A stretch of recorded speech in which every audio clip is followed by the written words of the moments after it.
Mayong buntag mga buds, mustang kinabuhi nato diha. Well, actually mga buds na ra ko'y nakit-an nga word of God there is karo-karo nga buntag ba.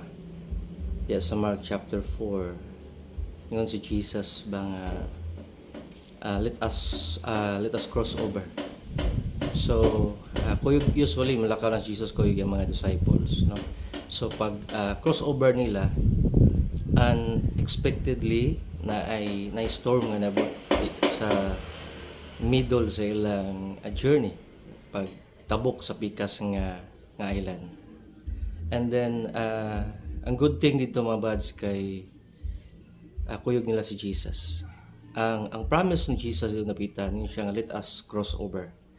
And then pag abot sa storm, nakuyawan tong iyang mga kuyog, nakuyawan tong iyang mga disciple. And then